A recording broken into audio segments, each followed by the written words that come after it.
Hello everybody, welcome to the United Stand. I'm joined by Ben Foster on the show. How you doing, Ben? Welcome back. Lots to talk about. We're going to talk about the Ten Hag situation. Apparently Ajax are waiting on Ten Hag now. They might not have a long wait. We're also going to we've had Henry Winter on over the weekend talking about the Marcus Rashford tweet, and we're going to get the player side of that on how it impacts you, social media, etc. Obviously, we're going to talk about United. But I want to start off, Ben, you were a goalkeeper.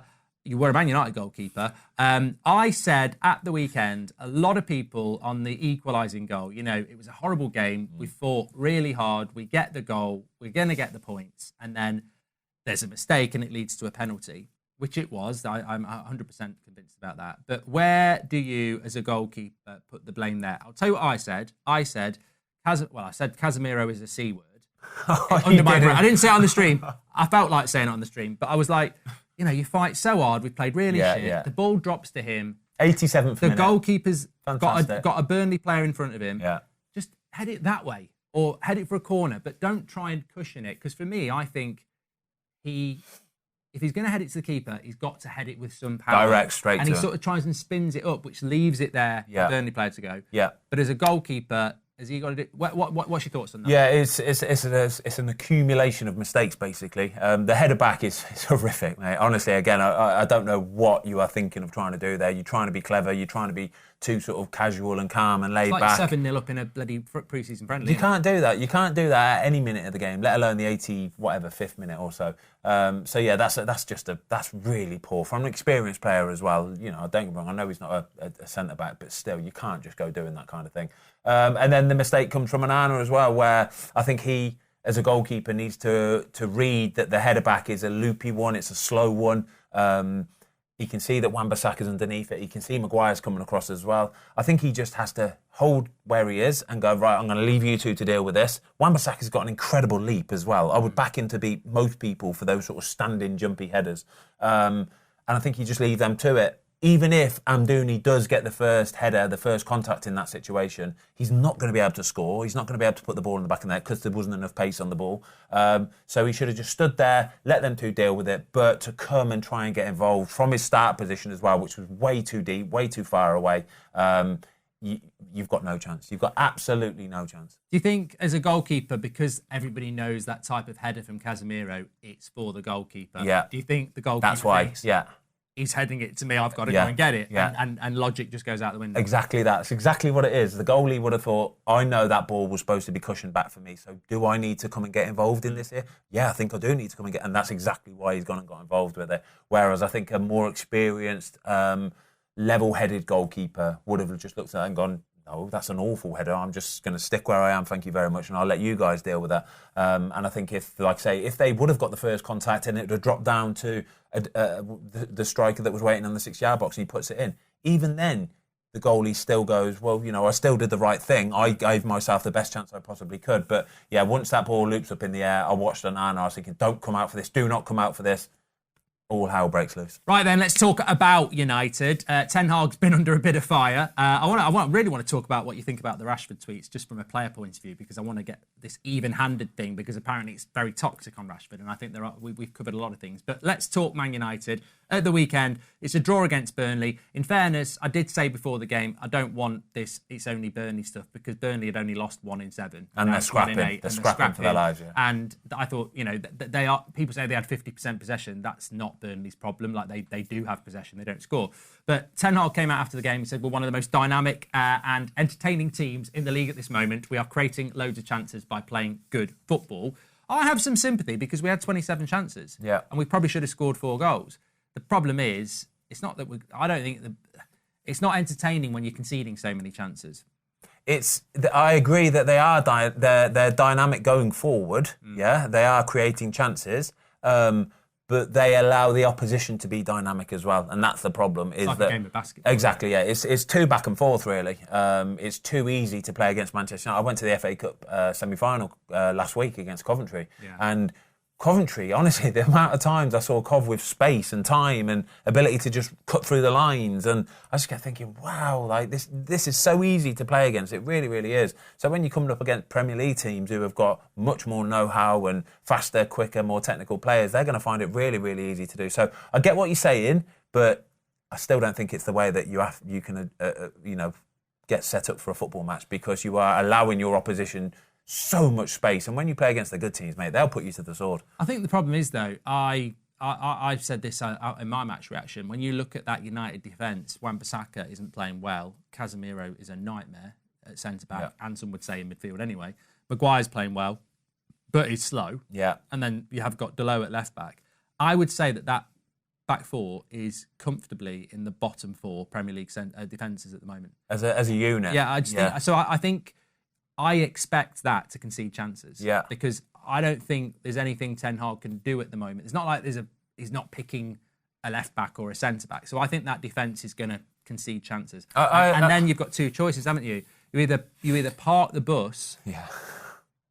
And you can't do that at Old Trafford. Man United can't park the bus anyway, though. Well, it wouldn't work, would it? They haven't got. Listen, I don't understand what you're saying about the defence. I just don't know what he can do. I think it's much deeper than that, though, because I think it's conceding chances doesn't come from having a bad defence necessarily. It comes from people not doing their jobs in midfield and up front. Well, the midfield's wide open. And not working back and not filling in and tracking in. And like I said, when I went to watch the Man United game last week, Garnacho, I'll give it to Garnacho all day, mate. I thought he was fantastic, right? He ran himself ragged for 70-odd minutes, yeah? Ran himself ragged, and he was getting forward, he was getting back, he was tracking, he was tackling. And I thought, fair dues. And then I'm watching Rashford, and I'm thinking, you don't want to get back one little bit. You don't want to get back one. You want to just stay up there, wait for the ball to come to you, and then try and do something. But when he had his chances to get back and really tackle and really get his foot in, I could just see that he wasn't really too interested in that. But that's where the chances come from. So when they've got a bit of space in that wide position, they can cut it inside. Somebody's already tried to come over and cover Rashford because he's not really getting back. It exposes a little space in that midfield, which they then can get involved in. That's where the chances come from. So you can say Man United could park the bus, but the mentality of some of those midfield players and front players, they won't want to park the bus. No. They're not parking the bus. It's like, no, give me... Can you imagine Anthony parking the bus for Manchester United? Bruno, Erik. They're not parking the bus for you, mate. They're not doing it. And that's where my sympathy is, because I think that the criticism of United at the moment is 100% valid. We're not a good team to watch in the sense of defensively we're terrible. I think we're a good team to watch going forward. We created a lot of chances against Burnley and at Chelsea and stuff like that, but defensively it's really bad. Did you watch the Arsenal-Tottenham game? Yeah. Did you see the way Arsenal defended at times? Brilliant. Mate, did you see how narrow and compact they would make it? But every one of them. But it was incredible, though, wasn't it? That's how you properly defend. You squeeze the life out of it and you make it compact. So as soon as that Tottenham player gets the ball, he lifts his head up and he's got a red shirt there, and they're all just suffocating it. It was so good to watch, mate. That's exactly how a team defends when they're all on board. So they've got Ben White, Saliba, Gabriel, Rice, Partey, Odegaard. We haven't got those players. Yeah, exactly. And they haven't got any injuries. But you go into that midfield, look into that midfield. That's what I'm talking about. Those midfield players that go, no, I'll sacrifice for the team here. I'll get back in and I'll help you as well. I'll suffocate. I'll come in and suffocate. Odegaard just orchestrating everything. Trossard getting involved. It was good to watch. That's a proper team. I suppose that's the question I would ask you and everyone in the chat, is that the frustration sometimes takes over the logic, doesn't it? Because the frustration is valid, but the logic of the frustration is somewhat hyped up, I think, because the question... I did a video on the United stand last night where I said I wouldn't bring Tuchel in. I don't like Tuchel. I don't think the manager market's good enough. And all the comments are just... And I've read them. Abuse. But what did I say to you last night? Give me an alternative of who you're going to bring in. Not one person has put a comment in about why they would bring this manager in. It's just, you're on Ten Hag's PR, this, that, and that. Fine, but you're still doing what I keep telling you you're doing. You're not giving me an alternative. And in relation to Palace next week, what would you do differently if you're Ten Hag? Because the criticism's valid, but what would you do? There's not a lot you can do. If you can't, the only thing I think you can do is go really compact and park the bus. As you said, I don't think them players can do it anyway. No, and then you've got no attacking threat. It's not that they can't do it, they don't want to do it. That's the problem. Everybody's capable of doing it. Everybody is capable of doing it. It's whether they want to do it or not, and really want to do it or not. You see the Arsenal players yesterday really wanted to do it. Everybody was on board. I loved it how even when they scored their third goal, they got in a huddle and they were like, lads, no, we carry it, we keep going. And it wasn't until a mistake was made by Raya that Tottenham actually got their foot back in the door. But I don't think Man United have got the players that want to do it, mate. It's that extra 5%, isn't it? I mean, we've spoken about it before when you're on the beach at the end of the season. And 2 years ago, this happened with Rangnick. And I'm not going to name names, but, I am. Casemiro looks like a player that thinks they might be off in the summer. Yeah. Same with Wan-Bissaka. And it's that, I'm not saying they're downing tools. It's human nature. If you drop 5% from what the motivation of Burnley who are trying to stay up is, it's a gulf, isn't it? Yeah, it's a massive gulf. I think that's the problem. It's raising these players up. I mean, I know Beth was on about it on the morning show. I'm at that point now where if you want to sign players, it happens in the summer. If you want to get rid of players, it happens in the summer. Yeah. If you want to see better football, it's going to happen next season, not this season, because nothing's going to change. I want the season to end now because it's just almost pointless. Nothing's going to change.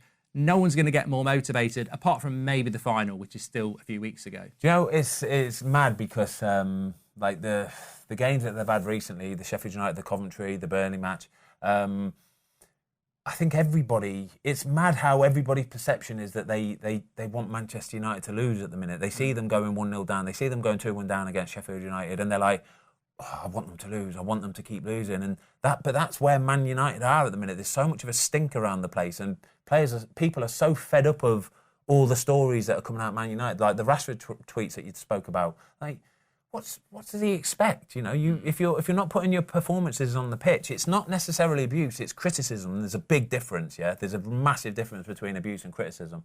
So, mate, what's your thoughts on that? Because we've spoke about it quite a lot over the weekend, and United fans spoke about it quite a lot. It was a bit of a surprise when it came out at, I think it was midnight on Friday morning, so into the early hours of Friday morning, and I think it was like, enough is enough. It's not criticism, it's abuse. Most United fans have reacted very angrily to that because it's like, you're not playing well and you're looking for sympathy again. We got Henry Winter on the weekend and he was saying, well, he's a human being. And he used one of my things, which I'd forgotten I'd said. I basically was doing a watch-along and I said that he's like a wheelie bin without wheels. And Henry said, well, that's abuse. And I said, but it's comedic. It's not meant as abuse. And he said, yeah, but you don't know how that person feels about that. And I went, there's a lot more abuse out there that's racist and horrible and that. But anyway, I take it on board, you know, every day's a school day. But as a player, are you noticing things like that? If somebody, the only, to be fair, the only comments that I would actually be interested in are the ones where they are assessing my game or my performances or breaking it down technically from a point of view where I can see it and think, well, they at least sort of know what they're on about. They've got a gauge of what a footballer should do or a right winger should do or a left winger should do. So then I would take their opinion on board a little bit. If it's just flat out abuse and it's calling me this or that or whatever, it's like, one, it would just go over my head, but two, it would be like, well, you know, I've got no interest in that. That's not what I'm here for, kind of thing. But it's the analysing of your performances and analysing of the effort that you put in, and that, I think, is criticism. And I think criticism is absolutely valid. That is, everybody has to make an opinion on somebody's performance, and as long as you come at it from a technical perspective where you're talking it and breaking it down and saying, no, you should have done this, you should have done that, it's absolutely fine. It's not a problem whatsoever. There's a big difference, like I say, between criticism and abuse. Because I was thinking about that, you know, like you had that amazing moment for Wrexham, which will always be in their history when you make that penalty. But at the start of this season, you let a few goals in, and there was a bit of stuff on Twitter. Yeah. Would that enter in your head at all, or is it just like... It depends how much you read it. And again, it's about what you allow to come in. If it's criticism where somebody's looking at a goal that I've let in and gone, you didn't get down quick enough, or you didn't do... I'll take it on board and I'll go, yeah, probably, I can see what you mean. But if somebody's calling me a big-headed donkey with a massive chin, I'll just be like, all right, well, you're probably some 16-year-old virgin sitting in your mum's basement or something. Yeah. Deal with it, mate. It's fine. Have a nice day. It's fine. It doesn't bother me. No skin off my back. But I think you're right though. It's if you go looking for it, isn't it? Because I've learned something in recently, and I always say Toxic Sunday. Like for years, I'd never realised it, but there's a theme that Sunday is the worst day on Twitter. Or X. Really? Yeah. Yeah, and it happened to me again yesterday. There was like apparently I've got a burn account. So I just don't know. Have you got a burner account? No, I haven't. You sure? No. 100%. But a burn account. But the person who exposed it was on a burn account because it was like Ferguson Way or something like that. Like then it's not them. It's like it literally is a burn account. But my point is that it's a toxic place on a Sunday. So I basically ignore it. The only reason I knew about it was because Will WhatsApped me about it. So I'll tweet and I just won't look at replies. And I think that's the thing, isn't it?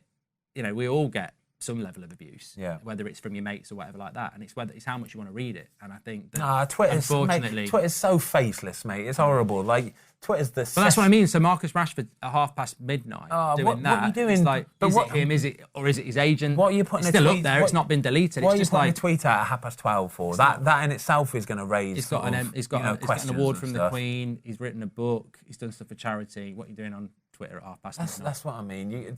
Twitter's the cesspit, mate. It's the devil. It's the worst of the worst. It is. It really is. So I would definitely not be worried about what people say about you on Twitter. Ignore it. Apparently Ajax are going to wait a month on their next managerial appointment. They were looking at Graham Potter. They're going to wait a month and see what happens with Erik ten Hag.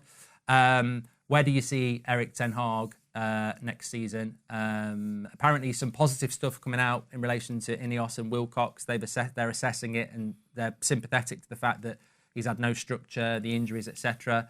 It's going to be expensive to sack him. But obviously there are people out there that think, maybe they will make a change. I mean, I don't think the manager market's that good, apart from Tuchel, which worries me. But where do you think? Very much for what we've all been saying for the last few months, really. Now I think it's kind of inevitable still. There's no real kind of structured game plan about what Manchester United do. Seeing them up close and personal last week at Wembley, they just look like they're kind of just, you get 11 players and go on, just try and put the ball in the back of net or something. There's no real kind of, like I say, structure to what they're doing. And I think that is the big worry for when it comes to Dave Brailsford and Dan Ashworth. They are structured guys. They want to know that a manager has got a clear game plan, a clear path forward, and they want to implement it from day one. And I think the problem with Manchester United players is you need a manager to come in who's going to be really strict and firm with them. If you could get a Jurgen Klopp who runs the ship, completely runs the ship, is a good guy, personable, people skills, fantastic manager. That's the kind of manager you want. But like you say, there's what's about that's going to be able to do that. Yeah, I think whatever Man United do, I was thinking about this morning, whatever they do, if they keep Ten Hag or if they get a new manager in, there will be an improvement because it's an open goal. Yeah. Like, it's been so bad this season for a multitude of reasons. You're never going to have an injury crisis like that again. Yeah. You're going to buy in the summer because you've got new ownership. So whether they keep Ten Hag or they go Tuchel or they go Southgate, there will be an initial improvement. The problem is... You think so? You hope so? Well, there will be, because it's almost like year one. And I know it might not be a new manager, but it's a new ownership. And year one's never the problem with United. Year one under Mourinho, Van Gaal, Ollie was fine. It's year 2 and 3. So I think there will be an improvement next year, but, An improvement even with the same players, though? Well, no, some of the players will be back, won't they? Like Martinez will be back. I'm not saying it'll be a massive improvement. We're going to fight for the league. Ten Hag said the other day we won't fight for the league next year, and United fans were going mad. I'm like, hello, Man City are here, and look how good Arsenal are, and they still won't win the league. What's a realistic finish for top 4? Yeah, anywhere in that top 4. Yeah, I think that's tough. It will be tough. Yeah. I think that's a big ask. I really do. I think a top 6 would be a good season next year. Yeah, United fans aren't going to settle for that, though, are they? Let us know in the comments what would be a good season for next season for United next season. I think 4th. You'd say top 6. Top 6, I think, is a good season for Man United. I really do. It's a tough league. The big teams are getting better. The teams, the Tottenhams, the Villas, the Newcastles, it's going to be tough. Thanks, Ben. Absolute legend. Thanks for coming on. Lots for you to get your comments in on below. Make sure you smash a like on the video. Big shout out to Ben, and we'll speak to you on the next one.